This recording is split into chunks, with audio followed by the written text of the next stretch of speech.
Boo,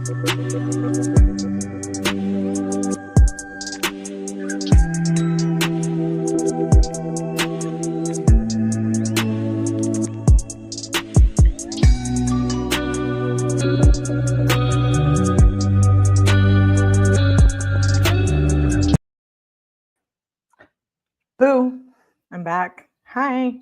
Hello. Hello. How are we? Happy Tuesday. Hello. Are we good? I feel like we need to have a little moment, like a little family moment. Hi, welcome. My name is Melly. Welcome to my channel. All the followers, all the subscribers, all the friends, all the non-friends, all the trolls, all the haters, all the lurkers, all the members. Hello. Welcome. I hope you're doing well. Hello. What up, Corso? I saw Corso pop in here earlier, and then I saw beautiful Dee. Hello, Stormy. Good to see you, girl.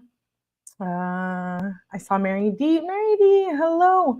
Dee, email me, please. I need to talk to you about something. But yes, hello, Mary. Thank you for being here. I appreciate you.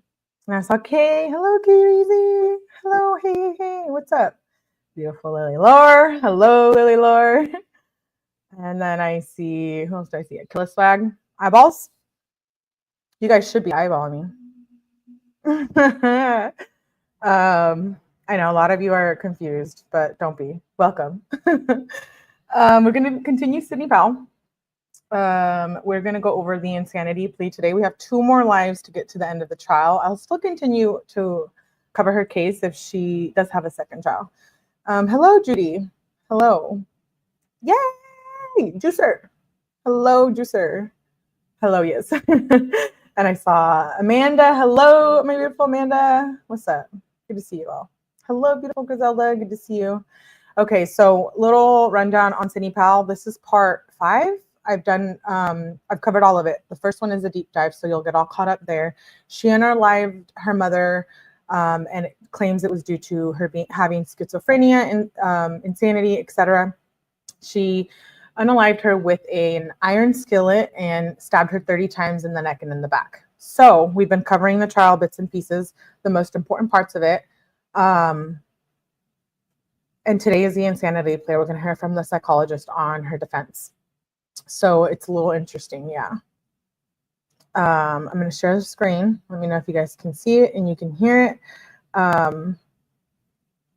I do believe she has mental health issues. I do. If you want to know my opinion, I'm not a professional. This is all just commentary. We're just having a good time. But I do feel like there was mental health issues involved. She was very close to her mother, allegedly. So I don't know. I don't know how this could happen. I know, Dee. I know. You need to email me. And I know. I'm not going anywhere. Don't worry. I'm still here. We are a bit nutty. Oh, you mean I'm a bit nutty. I thought, okay, I see what you're saying. But that's fine. Lizzie Borden 2.0. Yeah, Lizzie Borden 2.0. And it's Chandler Halderson 2.0 also, right? Chandler did the same thing. She claims, so she was living a double life. She was at university and she was failing and she didn't want to disappoint her family. And so she kept the secret. And the day that she unalived her mom is when it was all coming out. Who knows? Maybe it's related, maybe not. But I do feel like there's mental health issues here. So let's start the insanity plea. To some extent. Hold on. I went too far. All right, very good. And sir, if you'll just kind of turn the microphone so that. I don't know if you guys can see it in here. Thank you. Is it okay? Thank you guys for being here. I appreciate you guys. The light on the microphone? Yes. Okay, Yes. thank you. Yes. Because we get a little Morning, wild Dr. here. So if you Morning. Could can you handle introduce it. yourself to the jury and spell your last name for the record? Yes. Dr. James P. Reardon, REARDON. And Dr. Reardon, what is your occupation? What do you do? I'm a psychologist. How long have you been a psychologist? I've been licensed since 1976. I've been in practice as a licensed psychologist since 1977. Mm-hmm. In front of you on that stand, hopefully, is your CV, and I think we've marked it as Defendant's Exhibit G. We got a safe word now. Yes. Okay. Can Yeah. you tell the jury just briefly, where did you go to school? Tell us about your education. Let's talk about it after. My undergraduate and master's degrees were from Bowling Green Hello, State Clem. University. My PhD was from Ohio State University. Not Melly acting crazy on the Graduated, vertical. from Ohio State in 1976. At that Chicken nugget. time, licensure required 1 year of postdoctoral practice before you could get licensed. So I was licensed in 1977. And tell us a little bit, what is your current employment? Where do you work now? I work for myself. Yeah. I've been in private practice on my own since 1984.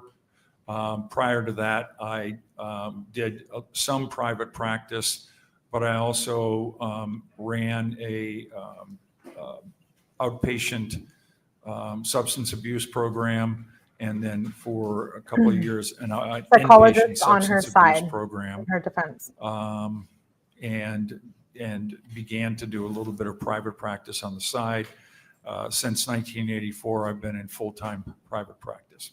And have you worked with some professional sports teams? Yes, I've had three major areas of practice.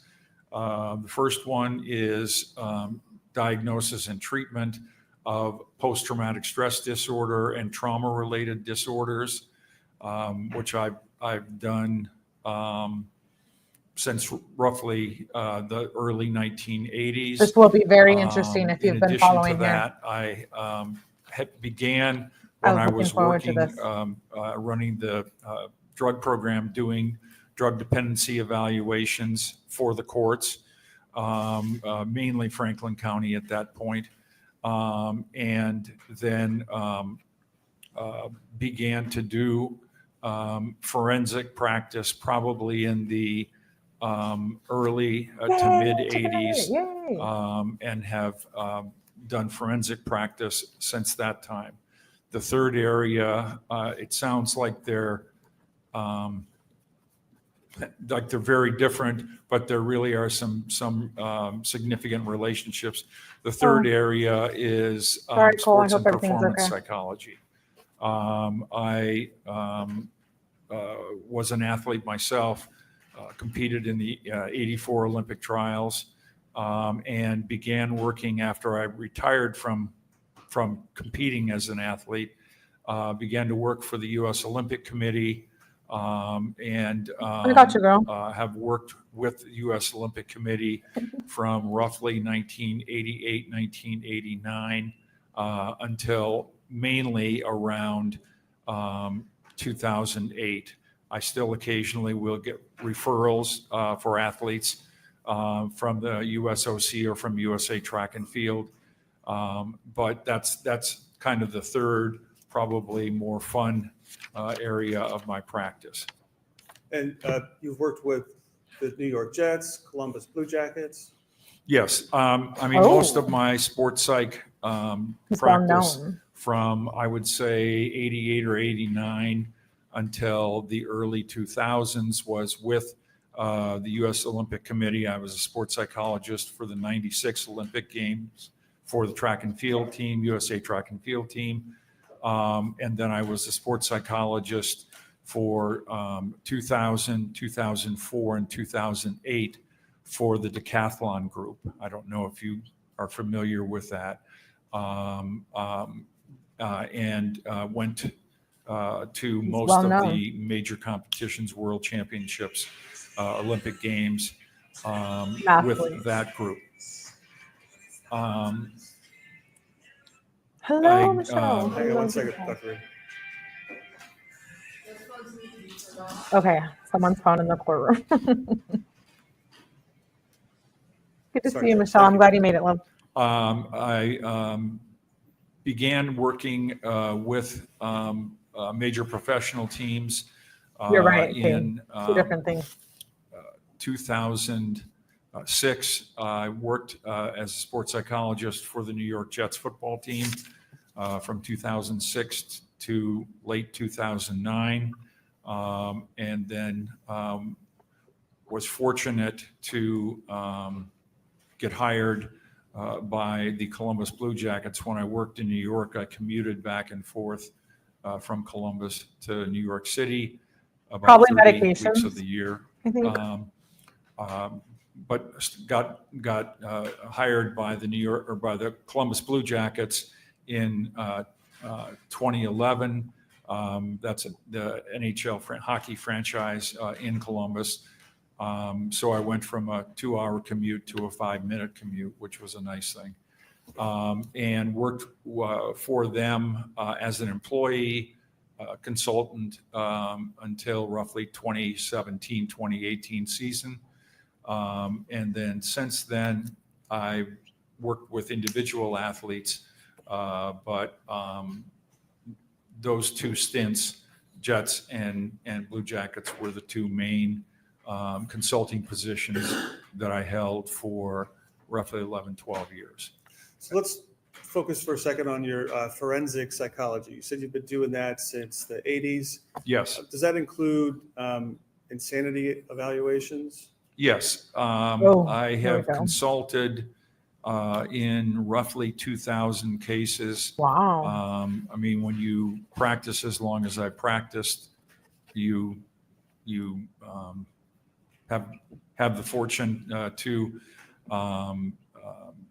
be involved in a variety of different cases. I consult in criminal cases. That's probably the smaller part of my practice. I also consult in competency evaluations. I also consult in I agree, 𝗟𝗄𝗃. personal injury Okay. cases. I do agree with that, though. And other civil He is wrongful qualified for death sure. cases and things like that. And that's basically, those are the main types of cases that I'm involved in. Okay. And have you testified as an expert witness previously in the area of forensic evaluations? Yes. It would be interesting to hear her testify, DD. Refer to The this, prior sorry. comment. In terms of actual testimony, many cases are settled prior to trial. But in terms of actual testimony, I probably have testified in various courts, in various matters. I would say maybe 300 to 400 times out Wow. of those 2,000 plus cases. I've been qualified in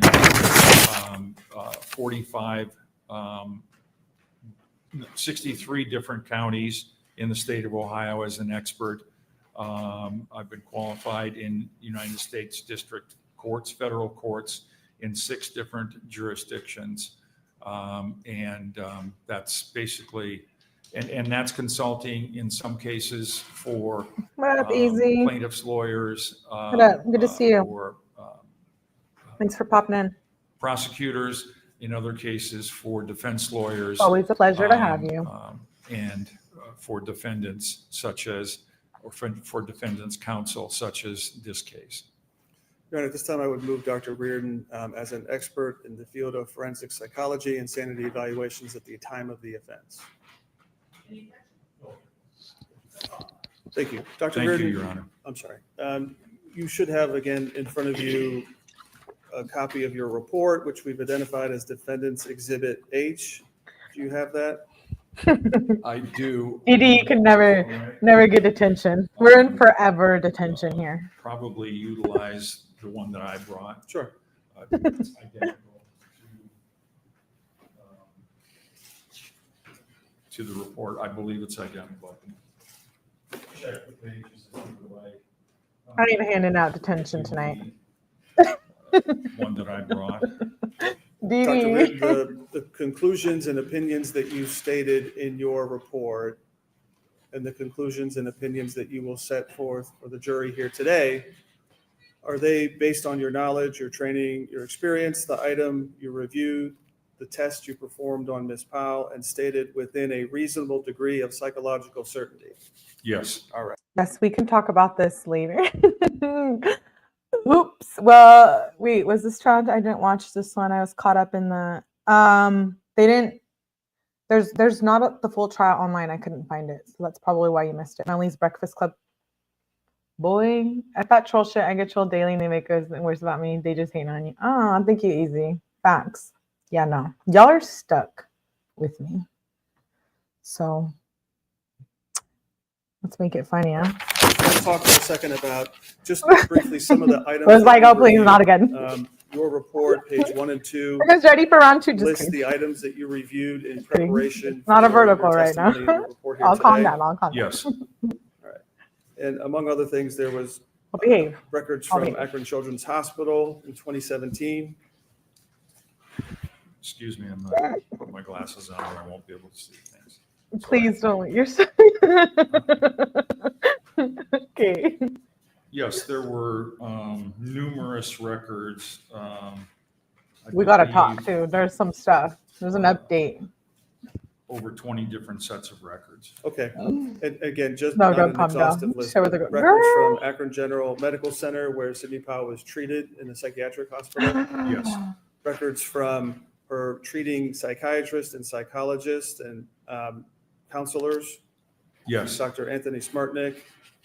Records from Mount Union I'm and St. sorry Vincent about and St. that. Mary's. Yes. Records I'm from about to convert you, police reports Dee Dee. regarding about to convert officers who you. were at the scene and collected evidence. Yes. Approximately I'm not 160 enough. pages of investigation conducted Okay. by the Akron Police Department. Y'all are too much You've fun. seen parts of body-worn camera from some of the officers who responded to the scene, Yes. and you have reviewed witness statements, Yes. and you did some collateral interviews, talked to a couple of folks on your own as well. Yes. I spoke with Lauren Curry. I love you, Easy. That's funny. Amanda Brown. I'm glad you Aaron mentioned that to Dempsey. you. And Catherine Milligan, who I believe was one of Sydney's teachers. Okay. And page 1 of your report, Defendant's Exhibit H, also just identifies, I think, 4 different psychological tests that you performed on Sydney. Yes. Okay. Yeah. And do you Of course, I recall, likes attention. You did a forensic clinical interview of Ms. Powell also? Yes. I met Sydney Powell on 2 different dates for evaluation, probably approximately 8 to 10 hours total between the 2 dates. Each date, I performed a clinical interview, history, exploring different aspects of her history prior to the event and to some extent post the Hey, Jess. event. Good to see you, girl. I also administered a number of different psychological tests that are designed to Insanity plea. We're listening to the insanity plea. provide additional information For Sydney Powell. regarding Sydney's psychological adjustment, Sydney's psychological state. They address issues like that are, in my opinion, very relevant in a situation like this, such as the potential for exaggerating symptoms or, in extreme cases, malingering symptoms of a mental disease in order to avoid criminal responsibility. Specifically, the tests that I administered were the structured interview of malingered symptomatology. It's called the SIMS. It is a test specifically designed to screen for potential malingering or exaggeration of symptoms in legal matters. The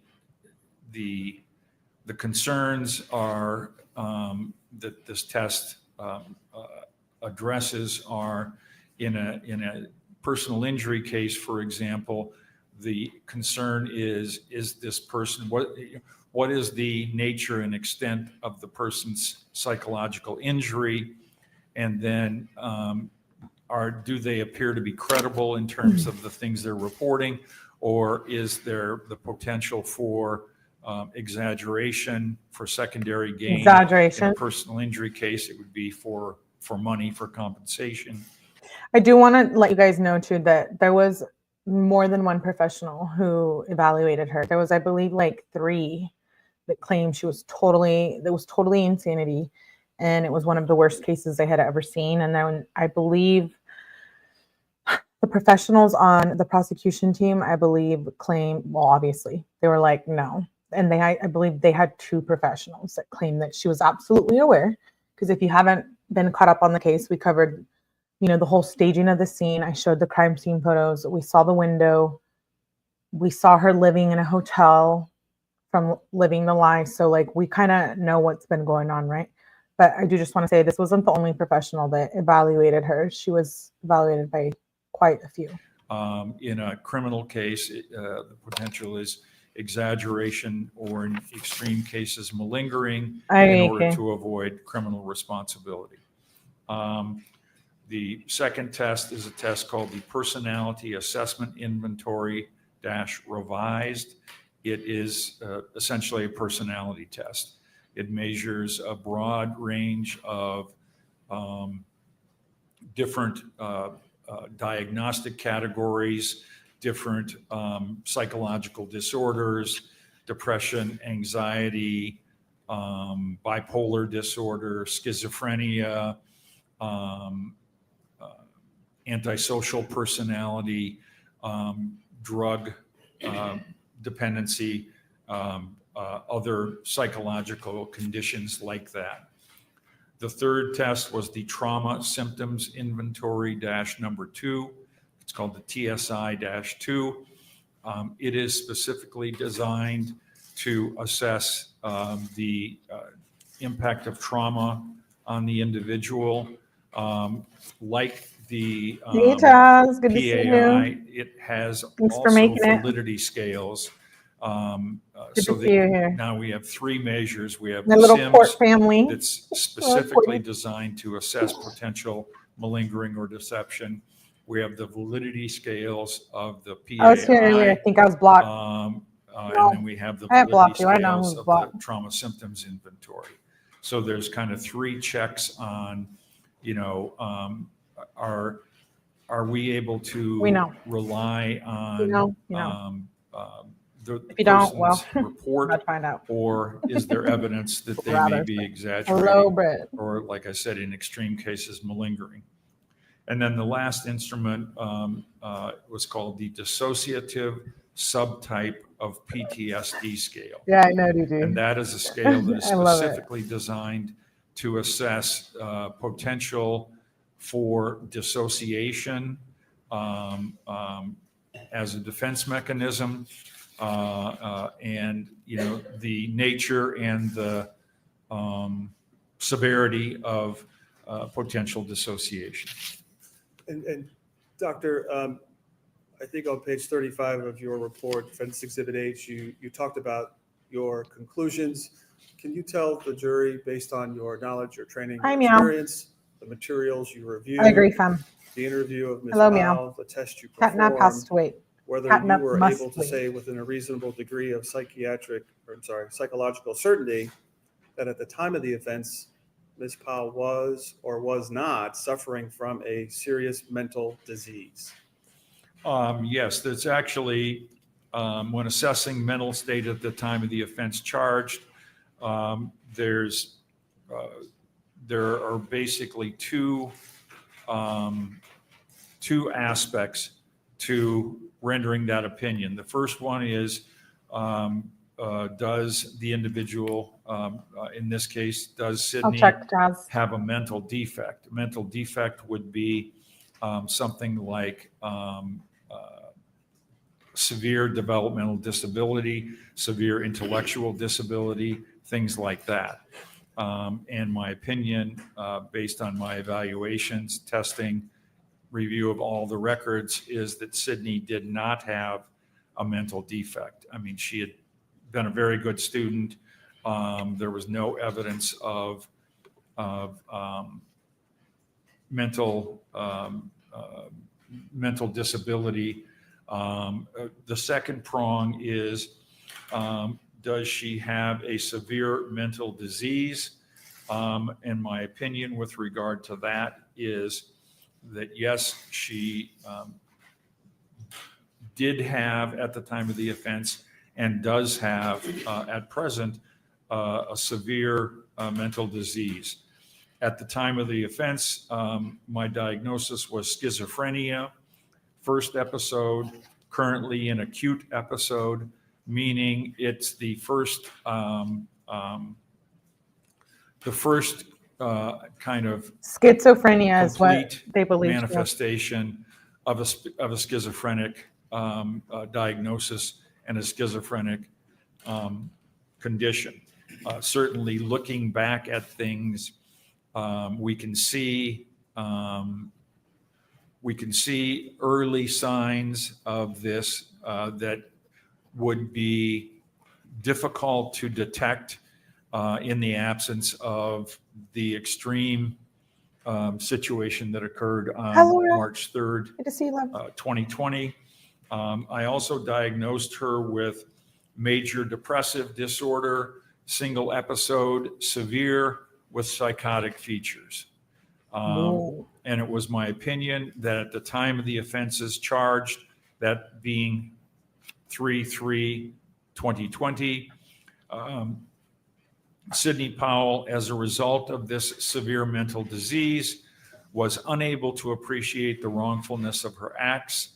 And then I added that she was in a psychotic state, out of touch with reality, and unable to know the wrongfulness of her acts. So, doctor, let me ask you this. How does schizophrenia affect a person in this acute psychotic state?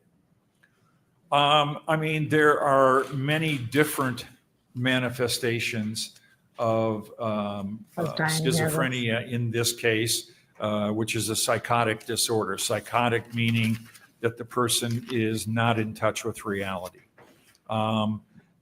Sometimes the primary manifestations are delusions or hallucinations. Sometimes the primary manifestation is just that they are in a completely disorganized, unable to respond, almost catatonic type of state. That would be like a schizophrenia chronic undifferentiated. In Sydney's case, my opinion was that I have so much to say about this. The first manifestations of the schizophrenia really began to show more significantly in the probably 3-month or so period of time. But there were precursors that when you look at the evidence and you look at behavior and you get feedback from people around her,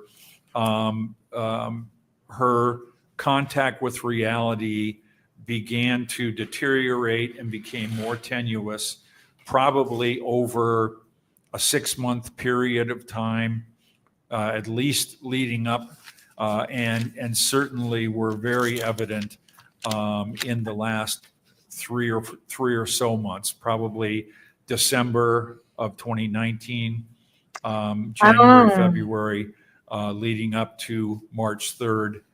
We can't judge, right? We don't know when someone's the mental health issues will arise. But I feel like for months she was going through this. Was she getting help? And no, there was no signs. I believe there had to have been some signs in childhood. I don't know. I'm very familiar with it. We've talked about it here. We're not going to get into 𝗟EIitiG tonight, but we've talked about it here very much. I'm very much open about the mental health issues.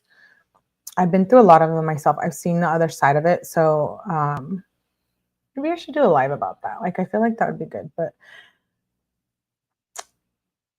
I feel like it was overkill. 30 times. Stabbed her mother in the neck, slashed her throat. The acute stress she was under must have triggered it. Then it wasn't about the grades, right? there was an underlying issue, because the grades is what set her off. But I don't know.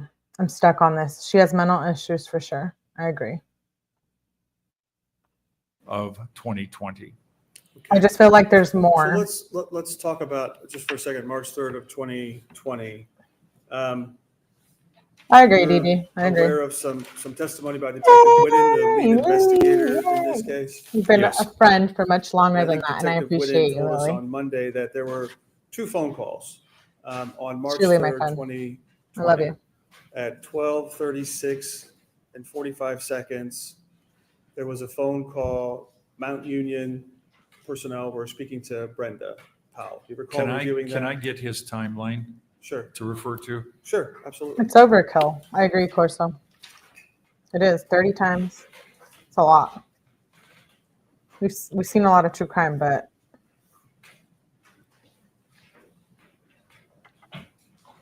exactly. And we'll never know, even if we Okay. know the whole picture So through do the you court see system. there We'll never know at what people. 12:36 and 45 seconds? We don't know what people have lived. I know it's easy to judge people, so that's why I really agree with you, Kay. Like, it's so easy to come up here and base people off what you've lived and what you've done. But you can't. We haven't. We don't experience what others are experiencing, right? And so we just have to be mindful of that. Like, and just because people. I'm not speaking for Syndey, but just in general, I think like no one's perfect, right? And so I think like it's okay to make mistakes, and it's okay to feel uncomfortable to talk about your mental health issues. But like with Syndey, I almost feel like she was living in a world where that wasn't acceptable, right? She felt like she had to meet these expectations with the grades and the academic pressure. And so it's sad because I feel like a lot of us have lived through that, like where you don't feel comfortable talking about it, or people back to the vertical, people want to just come on here and like judge you for stuff, and they don't really know. They don't really know like what you and I have been through, right? And so let's just be mindful and kind. It's very sad. It's very sad. Mount Union had returned a call of Brenda Powell. Dean Thank you. Gaffney, Thank you, Dean Kevin. Frazier spoke to her. Holy Grail briefly, case maybe upsets 15 me. or I was 20 very seconds. upset about that case. Yes. Very And then upset. what we know is, and Detective Whitten testified that phone call was interrupted by Syndey striking her mother with a pan. Do you recall that? No, Well, Lily, I love obviously you. they did not know what it was, but Right. they heard Thank you, my thuds, which are consistent with somebody being struck with a heavy pan. And Detective Whitten then talked about his belief that Syndey was then retrieved the knife and stabbed her mother. And we saw the autopsy report that indicated those stab wounds and the trauma to her head were fatal. Thank that you for the correct? super chat, Yes. Lily. All right. Then we also heard from Detective Whitten that there was a follow-up phone call Appreciate at you. 12:40 and 15 seconds. Yes. So 3 minutes and 30 seconds elapsed between those 2 phone calls, and Detective Whitten told us that all of the acts that occurred that resulted in Brenda's death occurred within that time frame. Yes. I mean, in terms of assessing mental state at the time of the offense, information and evidence prior to those 3.5 minutes is relevant, but the most relevant span of time is those 3.5 minutes. That, what was her mental state at the time of the offense during those 3.5 minutes? Okay, thank you. So let's just kind of unpack this a little bit. You talked about some manifestations or symptoms of schizophrenia before March 3rd of 2020. Yes. Can you tell the jury, are there any studies? Is there any data on typically when schizophrenia might start to show its symptoms in a person? I mean, first of all, there are a lot of different schizophrenic or psychotic disorders. Different disorders typically begin to be manifest at different points in development. it is not uncommon for individuals to have their first psychotic episode in the early 20s. Obviously, there are many factors related to that, including, significant stressors in their life, biological conditions that may or may not be very evident beforehand. I mean, I think it's generally accepted that certain psychological or psychiatric conditions have a significant biological component. Schizophrenia is one of those. Bipolar disorder is one of those. Major depressive disorder in some cases is one of those. Obviously, those conditions, particularly depressive disorders or trauma-related disorders, can be also very much event-related. I mean, if an individual is exposed to significant trauma during the course of their development growing up, that obviously is going to predispose them to a variety of significant and at times dysfunctional psychological disorders or conditions. In Syndey's case, it's my opinion that her conditions were likely a combination of biological and situational. Biological and situational. Nurture versus onset, nature.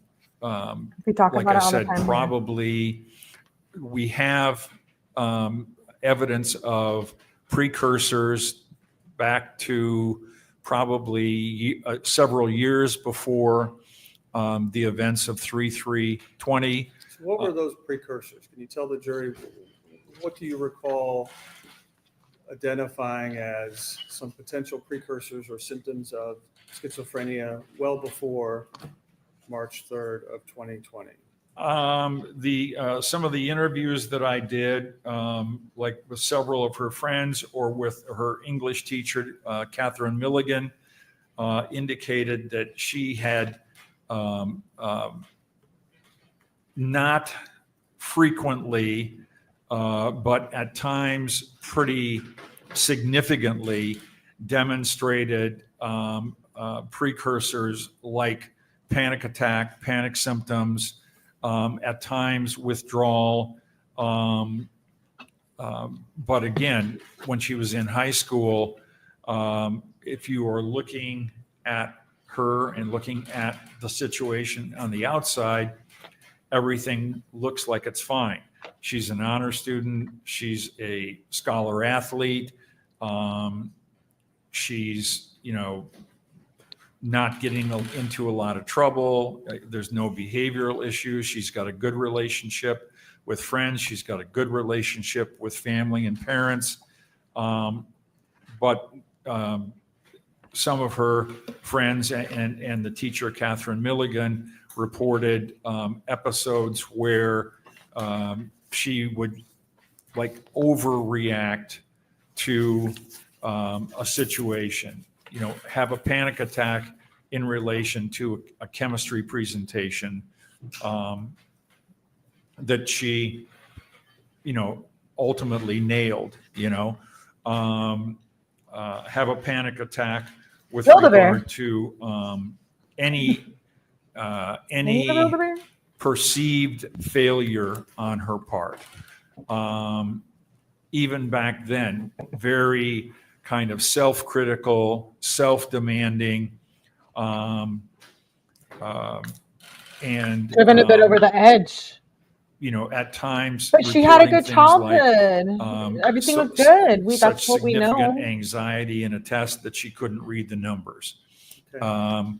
But again, absent the events of 3/3/20, we like DD spiced up. Those because I'm usually that way. would just probably not have been really noticed. Chill out. Okay. But they were there. And then I think leading up to It's my channel. the events of 3/3/20, especially in the 6 or 7 months before that. They really began to manifest themselves in terms of inability to concentrate, significant withdrawal,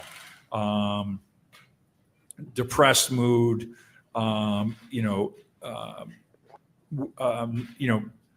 she went from a fairly social person who, had a friend group that she interacted with. They did. To somebody who was very kind of depressed, withdrawn,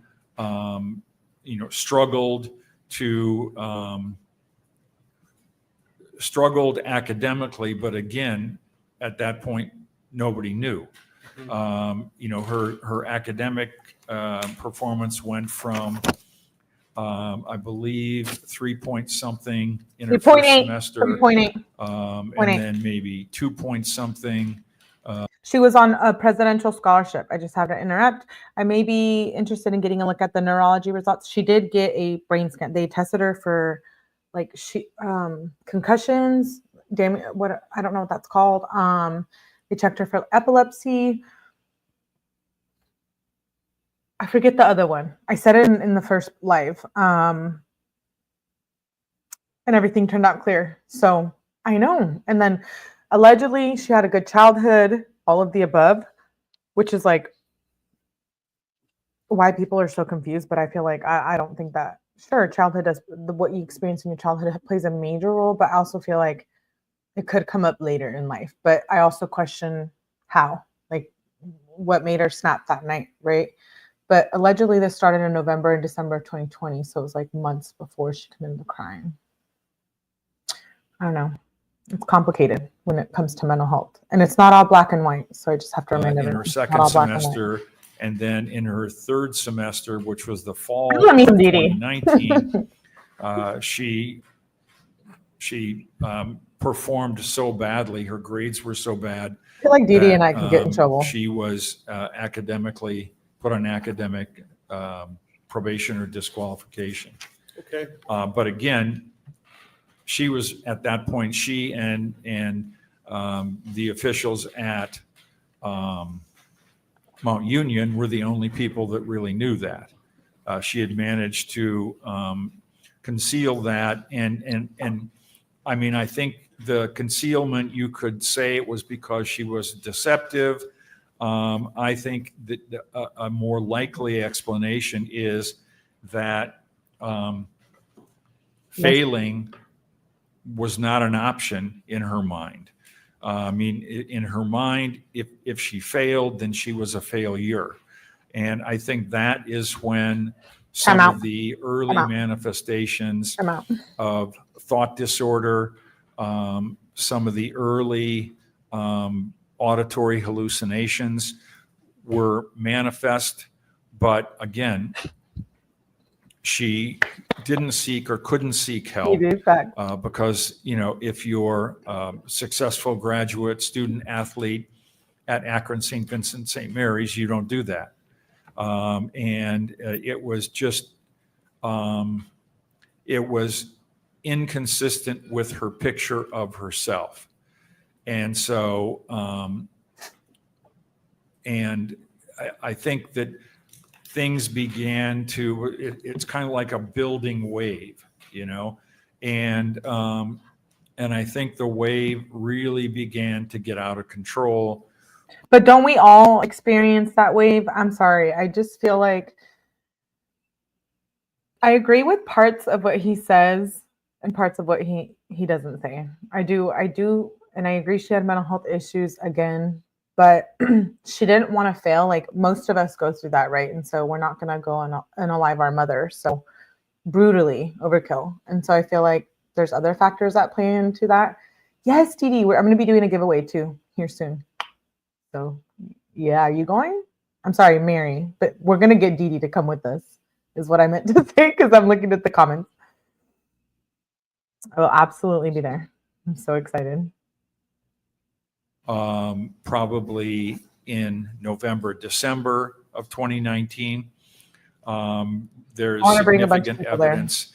I I spoke with several of her best Crime friends. con. I spoke with. So what did you learn about those manifestations in November and December of 19 going into the 2020 Yay! calendar year?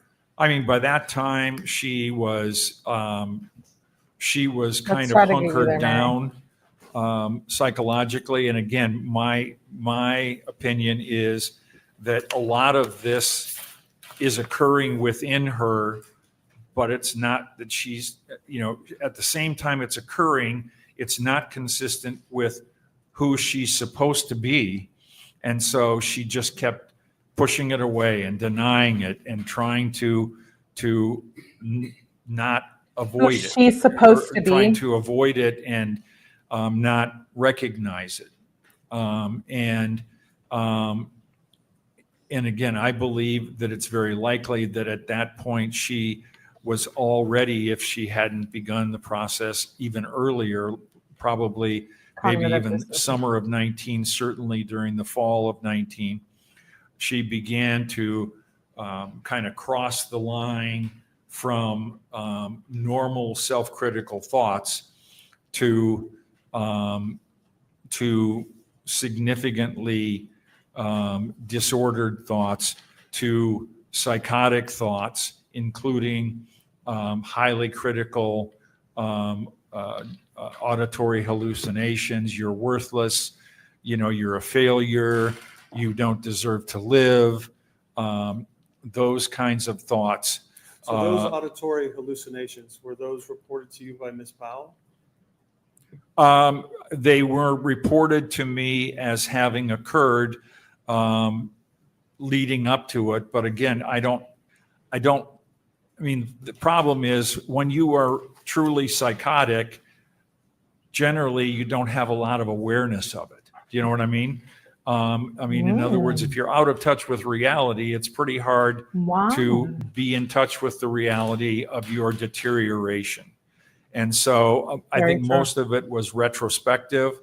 Although again, He's pretty good. it certainly the manifestations were evident. Isolation, withdrawal, inability to communicate with friends, abandoning any reliance on others for support because she didn't feel worthy of that support. I think that whole situation was escalating and really began to kind of come to she was a in. head I agree. in November, December, and certainly was manifest during January, February up to March 3rd. It's unfortunate when people fail, okay? And it was something that Syndey was not used to dealing with. And, she certainly would not be the first teenager to fail out of college. But that was so inconsistent with her view of herself that she simply denied it. She went back. She's living in the dorm. Let's talk about that for a second, Dr. Reardon. So we have heard, the jury has heard that Syndey was informed by Mount Union, I think on December 21st. And when you're a kid, your brain's was not fully unenrolled. developed, so you don't know how to handle trauma She shows and up, her stress. name's not on the door, key card's not working, Okay. yet Syndey shows up on campus. What's going on psychologically? How can you help us understand why Syndey shows up on campus when she's obviously aware or been told that you're not enrolled here? She was aware. Apparently, she was sent a notice and asked to sign the notice, which she did, and return it. But denial is a powerful thing. And it's an especially powerful thing when it's not just Yeah, but her mother paid the price. denial on a I agree level with of that. awareness, but when it's I just wish denial she'd of the have reality help. of a situation. Okay. I mean, I think And like a lot of us have seen that, right? Mental health access is not easily accessible. I will be the one to admit that. I work in the mental health field. You know, you're thinking like, what? Absolutely. I wish you had help before this happened. Me too. High expectations are a killer for kids. Yeah. that that is when, in my opinion, she began to create a different reality. Okay. If I just go back, if I just continue to do the things I'm supposed to do, because again, growing up, that was one of the things that Syndey was very good at, doing the things she's supposed to do.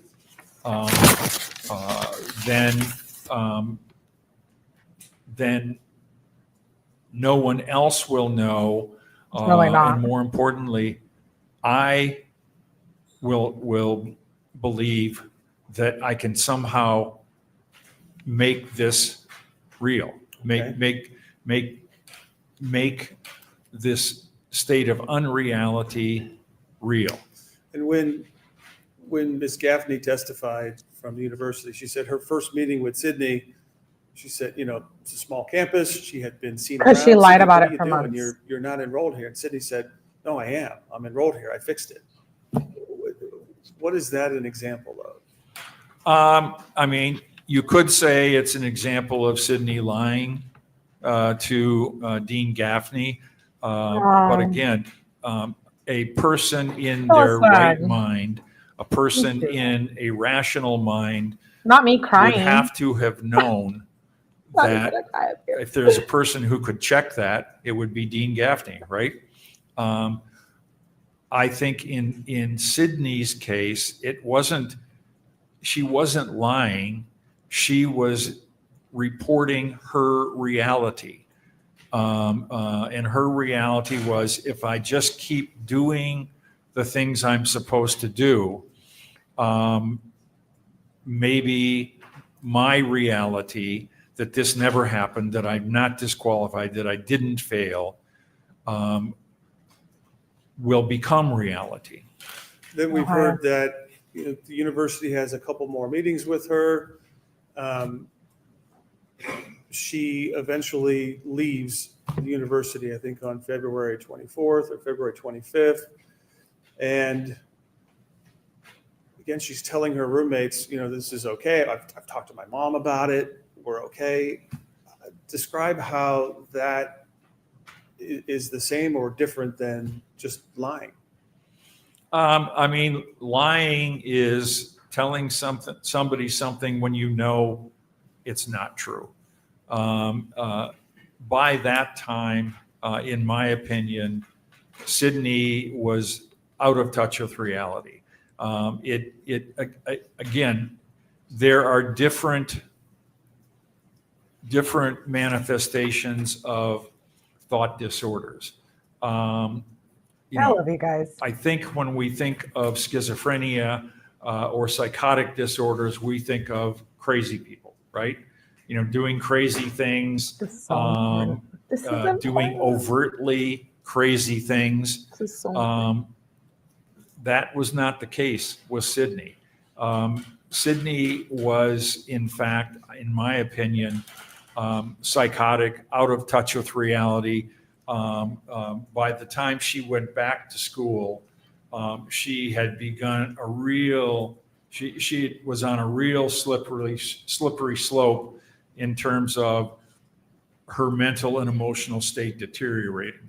I love you, Mary. And there was reality, and then there was Syndey's reality. And like I said, you know, many always DD. In her case, Thank you, the psychotic manifestations were not florid. We're not what? I mean, Sorry? she wasn't seeing, they weren't floored. She Oh. wasn't seeing elephants floating around the room, okay? She wasn't swatting at flies that weren't there. But she was absolutely, in my opinion, Her behavior was in very the- different in from the- last time. in the throes of a major psychotic decompensation. Okay. Losing touch with reality more and more every day, and yet desperately trying to make her reality, I don't like vino. a true reality. So let's Right. talk about, we're up in time around the day that Syndey leaves the campus, the 25th of February. We've heard testimony that she was staying in hotels, sleeping in her car. What's that about? I was just going to say, I think you really have to go back to probably that week or so before. At that point, I guess ATS. obviously, academic officials at Mount Union like that have a either, job do to do, and they I don't. made it abundantly clear that she could not stay there. And I think that I was going to say that precipitated kind of the final decline, but I think she was well on the way to a final decline anyway.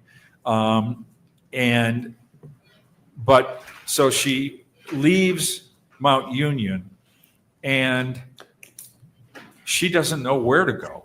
She doesn't know what to do.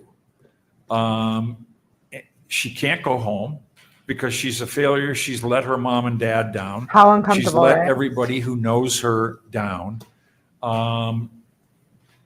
She's at that point actively manifesting auditory hallucinations. And what are those auditory hallucinations telling Syndey during that week? Well, again, it was things like, Not us you're getting worthless, wild. you don't deserve Feel to shot. live, you're a failure, you should harm yourself, you should kill yourself. I have to pause. When she got arrested on the body cam footage, she was mumbling under her breath when she was in a state of shock. She was saying, quote unquote, get out, get out. She was like speaking that out loud. Hello, Barry Wood. Hello. Good to see you here, friend. It's nice to see you here. She was headed for a nosedive. Very sad. Final decline. She's sitting right there. I was skeptical at first, but this he's very smart. I agree. I like this psychologist. And Syndey's acting very uncomfortable, right? They're talking about her mental health and she's very uncomfortable with it, which aligns back with when she didn't want to realize that she was failing at school. I understand that, actually. I'm a Latina, so I come from a background where my parents didn't get the opportunity to go to college. So when I did, they were very much pushy, but not to this extent. But also I come from a background of where mental health wasn't very much talked about. So it was then I came along and they were like, whoa, 360, they're like, damn. I'm going to be open about it. I have no problem talking about it. Why am I going to come up on my own channel and be a fake and not admit to the things that I have done? If that's so interesting to people, I guess we can talk about it. I feel like I'm like, do y'all really want to hear about my life? All right, okay. Just but I feel like I can very much relate being to Syndey in almost this aspect. probably, and again, the reality is we don't know for absolute sure where she was and what she was doing, other than a number of different points, like she stayed in this hotel, she stayed in this hotel.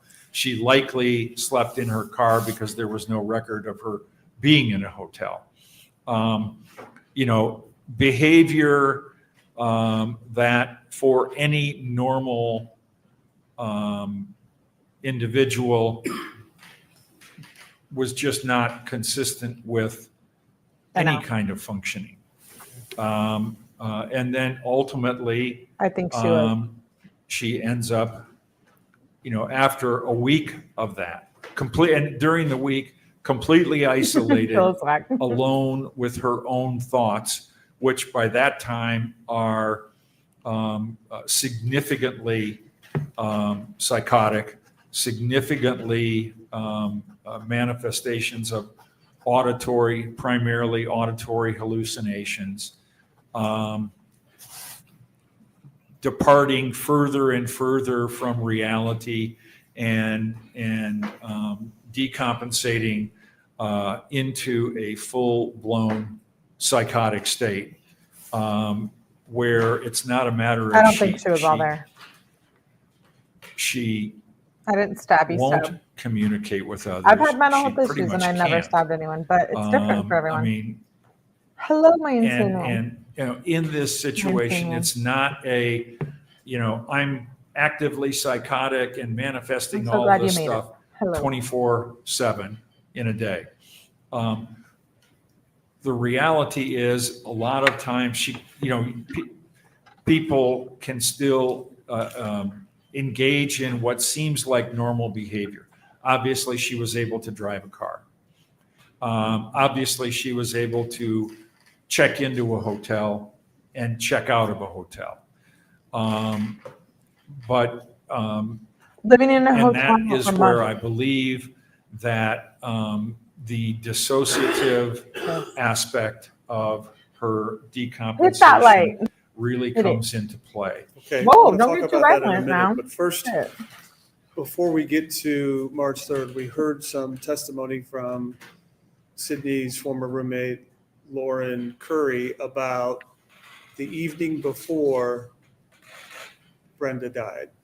March 2nd, Ms. Curry talked about Sydney coming back What? to Mount Union. She's hanging out for 2 hours watching The Bachelor. They do girl stuff. They get Dairy Queen. She seems happy, Who? normal. Who? How is that Who's Todd consistent talking with about? this decompensation that you're talking about? Like I said, you know, even though she is in a decompensated, psychotic, hallucinatory state, Would you want to? Oh. she is still, I mean, I think that Not me probably getting for all crazy her, up here. that was a desperate like- attempt Like, to find right. a way out of this, even if it's With only kisses. for an hour or two. If you don't know, you don't And know. so, Jamie. I think when I don't recall whether I don't think she initiated. I think it was kind of a whatever night The Bachelor's on. Sorry, I don't watch it. If you see me blowing kisses to you, don't be confused. Don't be confused. It's only because we cover Jamie calls here. So if you hear me saying something crazy, or get used to it. I don't know. Whatever night The Bachelor Whatever was you want, on baby. at that time, I think it was Whatever something you that want. they always did. Whatever you want. You know, even in a psychotic state, she's aware of things that she always did. And especially in this case, something she always did that made her My feel fave's in the house. What minimally up? normal, that made her They come for that me. provided a I belong there. momentary relief from all that was really going on in her head. And so, you know, I think that is the most likely explanation I want for to. that. Calm down. I mean, it was a relief from her. I mean, what her roommates didn't know was they assumed that she was coming from her home. They weren't aware that she had been living in hotels, that she had been sleeping in her car, that she had been out of touch with reality, but also out of touch with real everyday life at that point for almost a week, alone with her own thoughts, For months. the vast majority of which were at best completely negative, depressed, absolutely self-derogatory, you know. And so, yeah, I mean, they asked her, did she want to come there? Their assumption was that she's at home. What they don't know is where she really is, what she's really been doing. And the reality is probably there are many parts of that time that she doesn't know where she really is and what she's really been doing. Okay, so let's talk about, So does someone have a psychotic episode for months and months? Don't forget, she was lying about a hotel. She was lying about her grades. She was showing up to campus. She was in a sorority. She wasn't kicked out of the dorm. They had to like literally remove her from the dorm. There's so much to it, right? And now she's going to get a second trial. How do you feel about that? I'm curious. March 3rd. Her appeal got What does approved. Syndey report to you? Her conviction has been overturned. I read that on the last live. Sure. Yep, just for like 5 minutes. Catch up. I apologize. Hit the leg. It's, You use the restroom? Do all the Yeah, sure. damn You things. got it. sorry. A second go. Baby, round two, baby. Round two. Right over here, Jen. So much. Sorry. I believe like 9 months, if I'm wrong. When does she go back to court? Her appeal got approved on December 26th. I think she's going to get a plea deal, and I think she'll get accepted, or she'll accept it. I think they'll offer her a plea deal. I don't think we're going to see a second trial. I think they're going to offer whether like be in a mental facility, et cetera, et cetera. So I think they would probably take that plea deal. Let me fast forward. I didn't know there was a break. Sorry. My court. Can you share with the jury, you talked to Syndey about what she remembers of March 3rd, Didi, we need to tell 2020? Court TV. Yes, let me get my actual. Didi and notes I if can. were family with Court TV, so we're like, yeah. I love me some Court TV.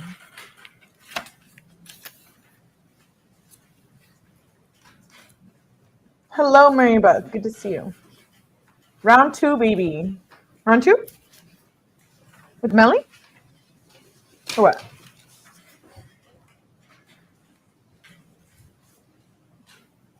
I think she needs to be in a mental facility. I agree, chicken nugget.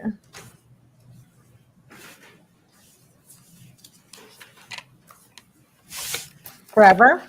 Or for how long do you think she should be in a mental facility? She's acting very different here in court. It kind of makes me feel a little uncomfortable. Don't tell on me. You don't give me the naughty chair, Didi. I'm taking the spot for the naughty chair. I think forever. Can The someone short be answer, rehabilitated? in terms of what she remembers, Can you talk about that too? is I'm taking notes, baby. what she described to me was like flashes here and there. Let me talk to you Spanish. Again, by the time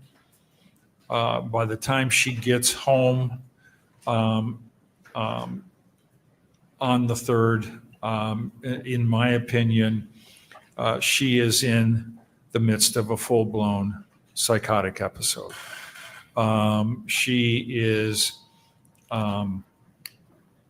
We need more mental health manifesting facilities. Is what we need. significant All across auditory the universe. hallucinations. She is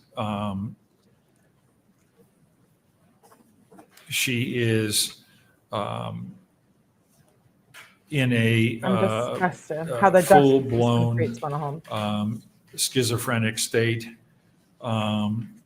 She is not very coherent, and to the degree that Oh, she new naughty appeared to be coherent, she probably wasn't in that regard. She is also, I believe, Fever, hello, fever. beginning or I missed probably you. Hi. was already in the throes of a dissociative episode. She It's almost impossible to rehabilitate people. could make statements that may Been have online appeared predators. to be coherent, But the reality is that she remembers only flashes. She remembers what she related to me was that, for example, one of the last things she remembers was sitting on the couch with her mom and experiencing the closeness of sitting on a couch with her mom. The problem was at that point, any supportive things that were being said to her were probably just not even registering. Okay, so she remembers sitting on the couch with her mom. Her mom's being supportive. There's so much What to next? say about this, the mental health system. Having been experienced it, I can sit up here and talk for hours on it. Shall we do that? That would be fun. She remembers. Give someone something to talk about. She remembers crying. She remembers. She has flashes of her mom holding her on the couch. She didn't remember specific things her mom was saying, but she, I think, kind of referenced back to other times in her life when her mom would reassure her, tell her it was going to be okay. The problem is she also described at that point that there was too much noise in her head. Noise like you're a loser, you're worthless, kill yourself. And she reported that she remembers being on the stairs going down, and she thinks she remembers being on the stairs coming upstairs. From the basement, you mean? Yes. Okay. And do it, Melly. Ooh. Don't tempt me. What she described was that those are probably the last, and I hesitate to use the term conscious thoughts, because at that point, I don't know that she was really capable of a lot of conscious thoughts.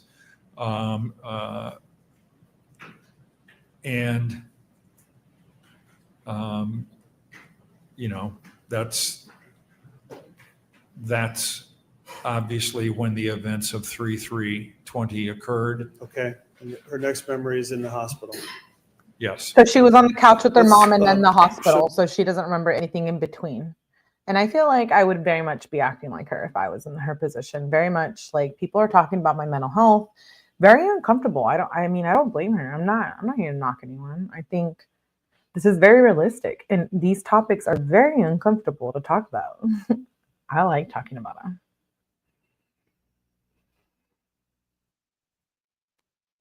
And no one knows. Like, we can all sit up here and act like we know what's going on, but until you actually live with someone who suffers from like schizophrenia or Alzheimer's or trauma or childhood trauma or victimization from some sort, like it's like I said, it's not all black and white.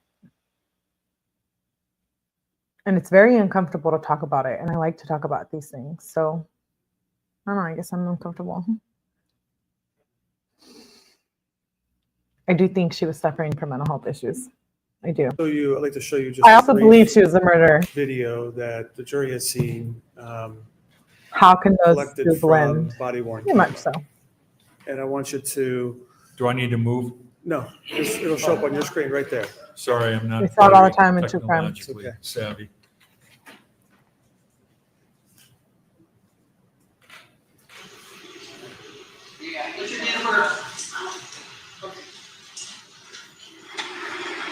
They're playing the body cam footage, I believe. Syndey. I agree, James. Syndey. Oh, fuck. What is going on? Syndey. Syndey.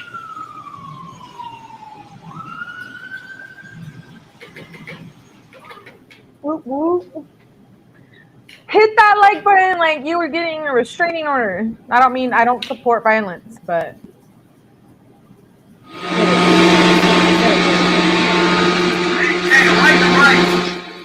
I heard that somewhere. I thought it was funny.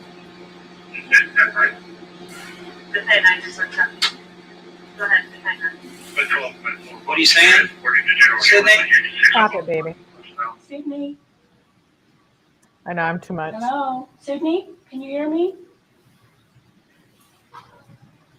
Sydney, Bobby being too much. here we are.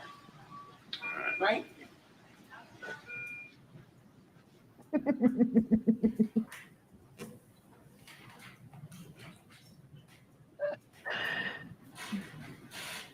Yeah. She's very uncomfortable. I can feel the energy.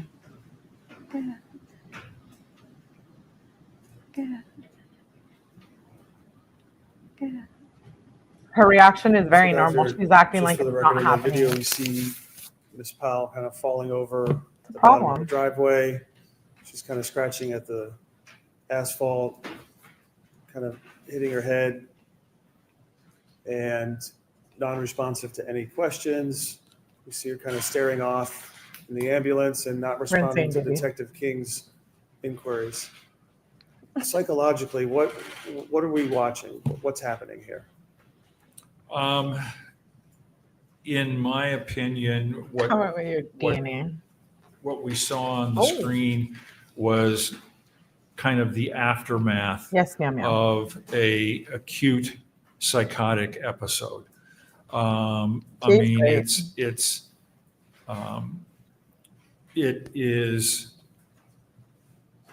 it's like there's this, I have so much to say. in about this case, there's this burst of energy, unfortunately, leading to the events of 3/3/20. But it's like she has nothing left after that. The clinical term is she is in a catatonic state. What does that mean when Wow. someone is in a catatonic state? It's like it's the less florid version of the aftermath of someone who is in a semi-functional psychotic state, which she was able to drive there that day, able to beforehand have maybe a minimal conversation with her mom, go down in the basement. She reported to me that she just felt like she needed to get away. You know what I mean? And I mean, I think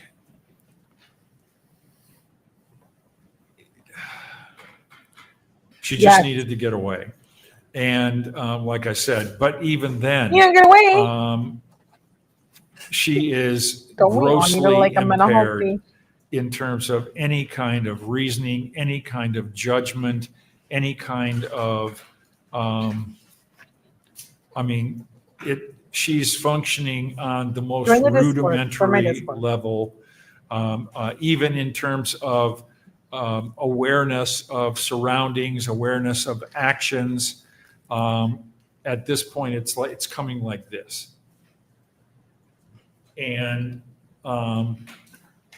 then, I'm like, what? you know,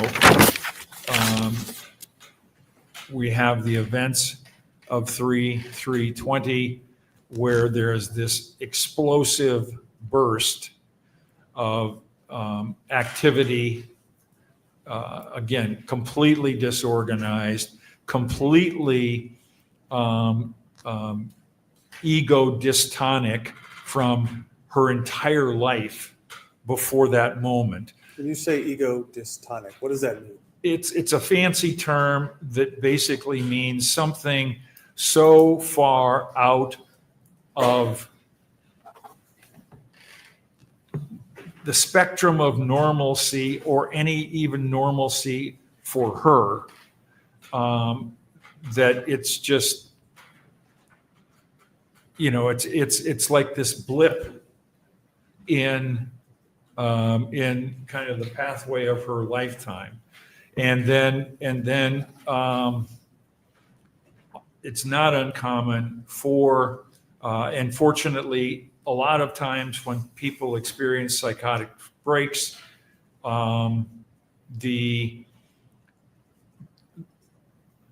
manifestation is certainly not as compelling or as awful as this situation, but it's like then it's fairly common for the person to lapse into a state of catatonia, which is what we see on those pictures, where it's like Catatonia. there's nobody home. She's gone. She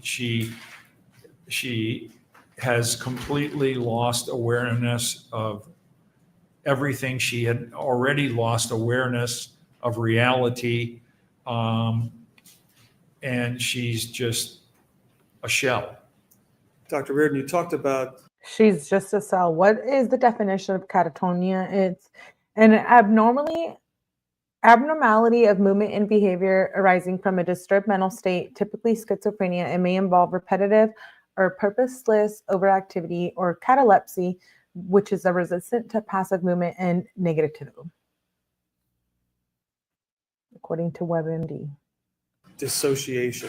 Can you tell the jury what that is and whether you saw evidence of that present on March 3rd, I love my mom. 2020 in Sydney? Dissociation is it's a psychological condition, a psychological concept that occurs within individuals. Oftentimes it is, in fact, most of the time, it is not the product of conscious thought. Occasionally, in the case of elite athletes, it is the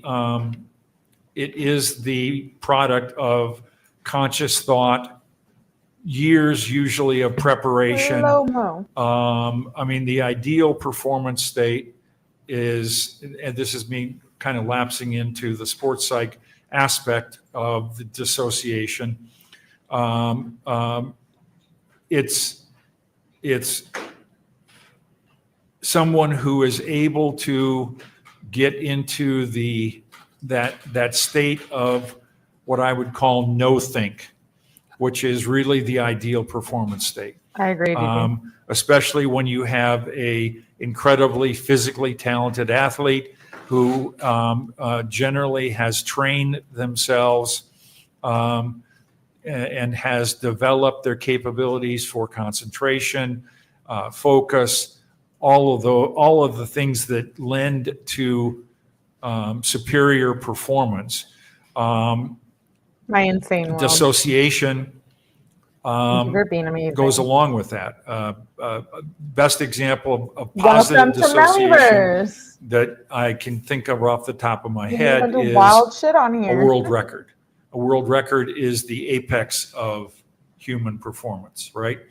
And especially a world record at the Olympic Games. In 96, most of you are probably old enough to remember a guy named Michael Johnson. He was an American sprinter, won the 200 and 400 meters, set world records in both. The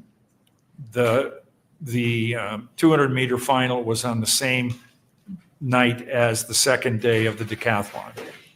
And so Michael lowered the world record more in that race than it had been lowered in the previous 30 some years. I mean, it was a literally out of this world performance. Wow. I was on the warm-up track with the decathletes when Michael came back to warm down. And so I just asked him, I said, Michael, that was incredible. And he didn't need me to work with him. Let's just say that. Okay. He just laughed and he said, Doc, he said, I don't remember a thing. He said, I remember getting in the blocks, and he said, I remember the gun going off. And the next thing I remember, and it's the iconic picture of any of you get Sports Illustrated of him at the finish line, looking at the clock that was right there and seeing that he had lowered the world record. And he had no recollection of the race. That is I the don't apex of like this positive connection. dissociation. What is a negative dissociation? I mean, unfortunately, a negative dissociation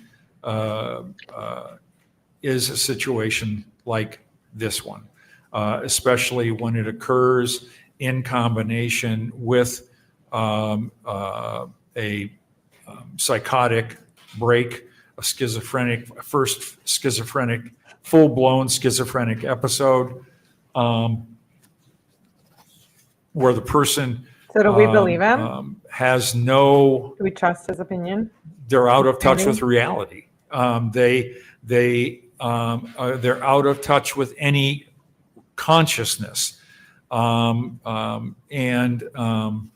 Unfortunately, fortunately, to the extreme that it occurred in this case, it's relatively rare. But in other cases, it is, you can have psychotic episodes in the absence of dissociation. You can have dissociative episodes in the absence of psychosis. That's true. In this case, I believe it's my opinion that both of Not all those black and white. elements were present and contributed to Syndey engaging in horrific acts on the person that she loved the most in this world. And that, unfortunately, in this case, is dissociation. It's an alteration of consciousness, memory, the normal integrated processes that go into actions and decision-making on a day-to-day basis. This was the apex of both a schizophrenic break and a severe dissociative episode. Dr. Reardon, you talked about this But we behavior do that here. being so Very outside much. of the norm for Syndey and her mom's relationship and her life. Does the absence of a motive to commit an offense impact your assessment of whether the person knows the wrongfulness of their actions? I mean, I think not only the absence of a motive, but based on their entire life together before that, doing something that Syndey would never be capable of, and doing it, like I said, to the person she loved the most, to the person who moments before was sitting on the couch holding her and consoling her. I mean, that is, I think, evidence of how absolute and severe both the psychotic break was and the dissociative break was. Dr. Reardon, you, as part of your opinion and research into this, reviewed the autopsy findings. Yes.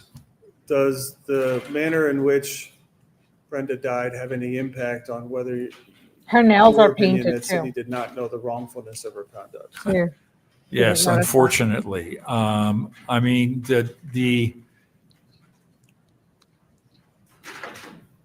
the magnitude of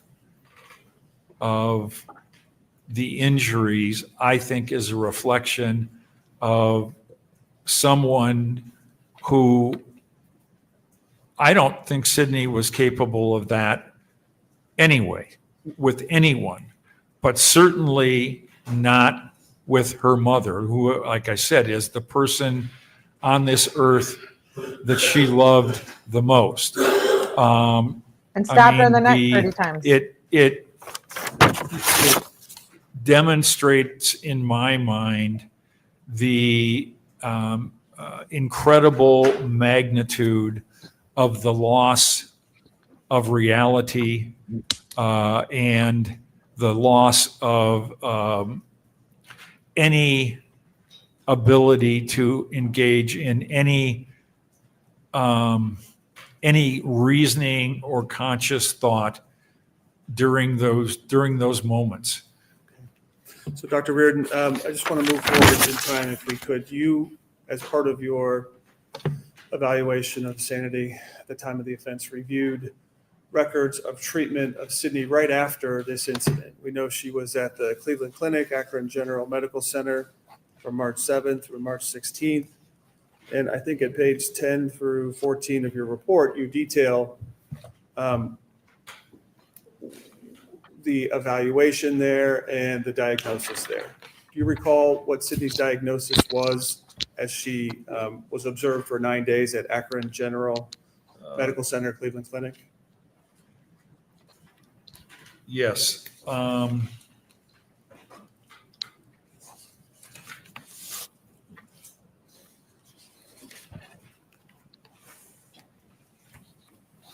The diagnosis was rendered by Dr. 𝗟𝗶𝗸𝗲, who was the, I think, admitting and treating psychiatrist. Thank you for that. He describes auditory hallucinations as illogical, not command type. He reports. He's almost done too. He uses the term blackouts. I don't think it was a blackout. I think it was dissociation. But a lot of people are not all that familiar with dissociation, and so they would use a term like blackout. It implies absolute loss of consciousness, ability to, engage in any kind of decision-making, reasoned or not. And Dr. 𝗟𝗏𝗏 ordered a psychological consult. Right. It is. He rendered diagnosis of schizophrenia, paranoid type, and also noted that there was an element of dissociative and disconnection from reality, but not due to generalized anxiety. And then Dr. Stevenson performed or administered an MMPI-2, which is a personality test, and indicated that there were indicators of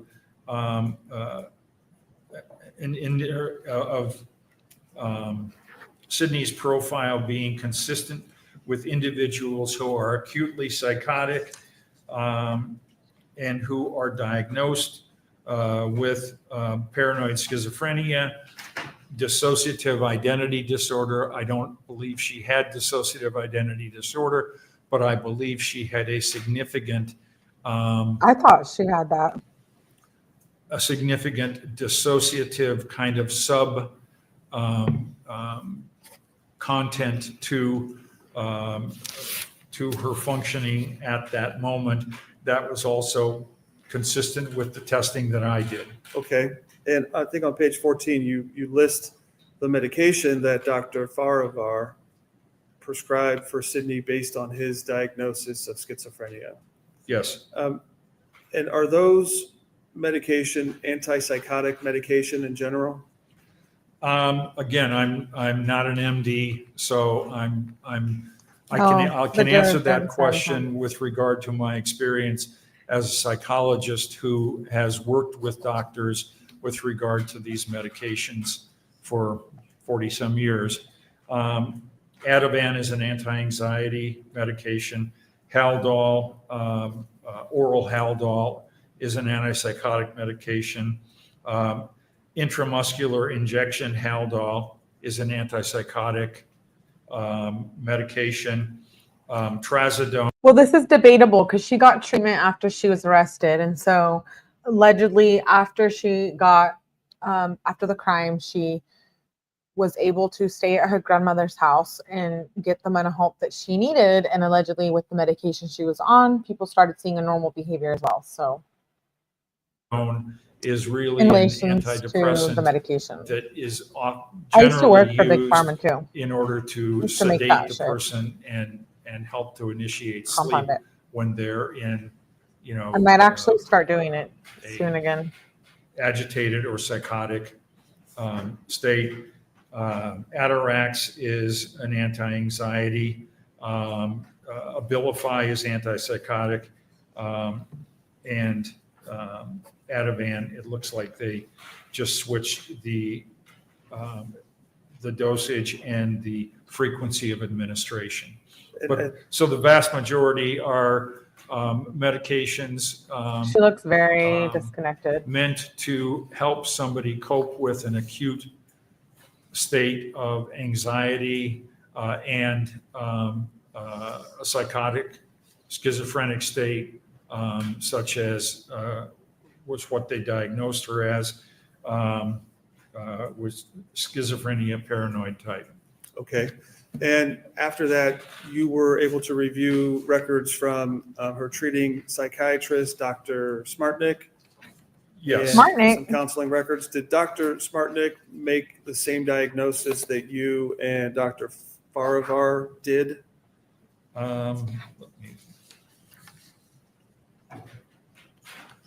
Dr. 𝗟𝗏TK's diagnosis was Try schizoaffective again. disorder, depressive type, which is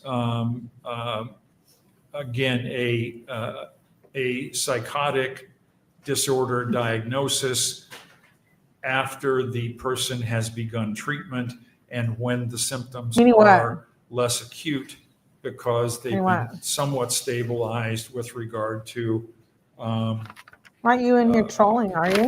from the time when they're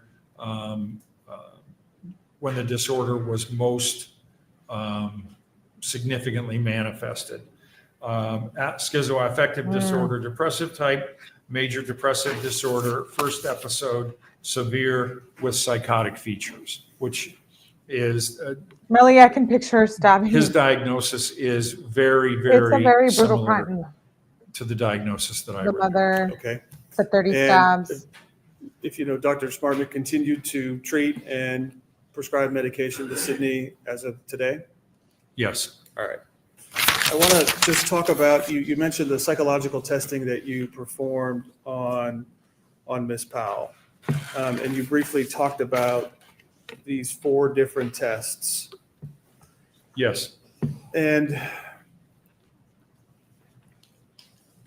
could you tell us, in your professional opinion, based on your knowledge and your training and your experience, would you feel comfortable making a diagnosis of a severe mental disease without performing psychological testing? No. Why not?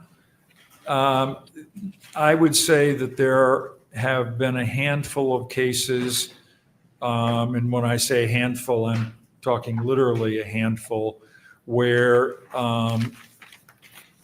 one of the elements presented by the individual who I was assessing was severe intellectual disability. Literally could not read, could not write, was operating with a measured IQ in the 50s and 60s. In those cases, and there's only been a handful of them that I have agreed to consult on because that's not really, I mean, I've had experience with it, but those are the only cases that I'm aware of. One of them actually has been within the last several months where I've not utilized psychological testing because the person simply couldn't take it, even if I like self-administered it. But absent a circumstance like that, I mean, there are a lot of good psychological assessment instruments out there. I don't know why a psychologist would agree to engage in an evaluation and not utilize tests. That's what we do. That's what sets psychologists apart from psychiatrists, is the ability to use valid, reliable, well-supported assessment instruments to either confirm or, in some cases, contradict other information that is used to render a diagnosis and to identify what's going on with an individual. I mean, in this case, I spent hours reviewing records. I spent hours evaluating Syndey, and I spent hours with the testing. That way, I've got three major sources of information, and sometimes they converge on similar conclusions. Sometimes they don't. Either way, it's important to know. And I mean, I can say that I believe someone's malingering or exaggerating, and frankly, I could probably say it with more authority than most people because of all the evaluations I've done. But I don't do that. I wouldn't do that. Why not, Dr. Reardon?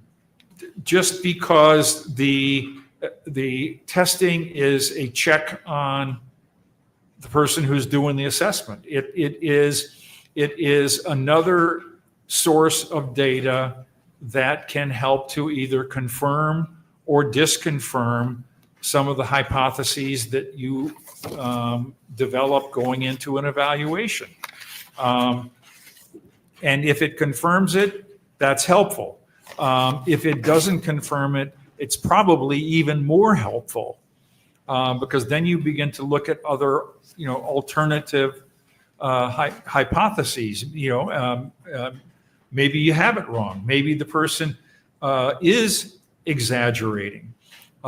Maybe there isn't evidence of the elements that go into dissociation. Maybe there isn't This is wild. evidence, objective testing evidence that supports the presence of a thought disorder. And if that's the case, it's important to know that, and it's important to report that.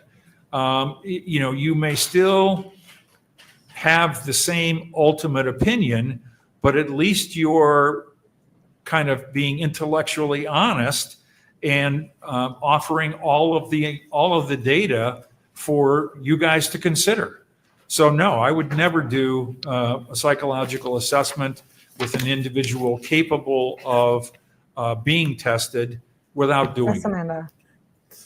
And do you believe that based on everything you've done in this case, your knowledge, your training, your experience, your review of the material, your interview of Syndey, your testing psychologically, that Syndey was malingering with you with respect to your diagnosis? No, Okay. there was literally no evidence of malingering and significant evidence in multiple assessment instruments that indicated that she was being truthful. She was not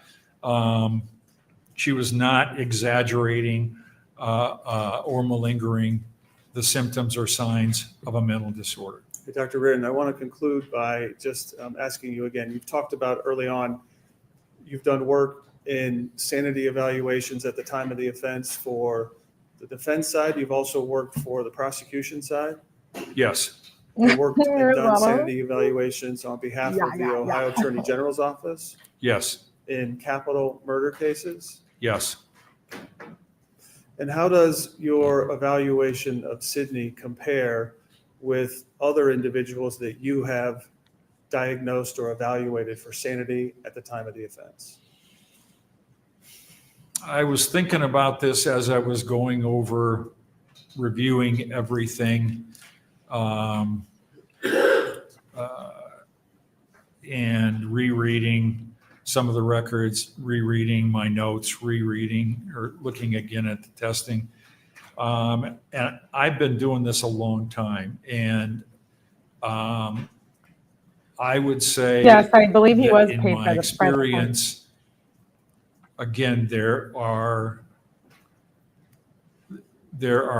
a handful, and again, when I say a handful, I mean less than 5 Gigi, I love you. Email me. of cases that I would Thank you for being here. describe Just about over. as similarly or kind of as severe in terms of the magnitude of the break with reality, the incongruity of the offense with everything we know about Syndey and her mom's relationship prior to those 3.5 minutes. And like I said, I can think of a couple of examples, but only a couple. I mean, this is one of the most severe cases that I've been involved in 45, 46 years. Thank you, Dr. Reardon. I don't have any further questions. All right, there he is, Dr. Reardon. All right. Dr. Reardon, you heard it. Okay, so we've covered all the main parts of the important parts of the trial. We have closing coming up and then the verdict. So we have 2 more lives coming up about Syndey Powell until she gets another trial or she takes a plea deal. Specialist and incongruity. Yeah, no. I feel like we had a lot to say, all of us, about this topic in mental health.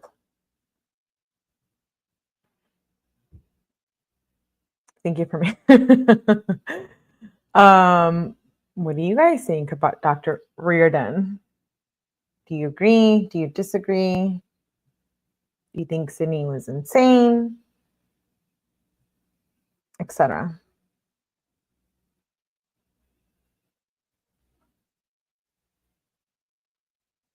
Yeah, I think at first he started off really strong, but then it got a little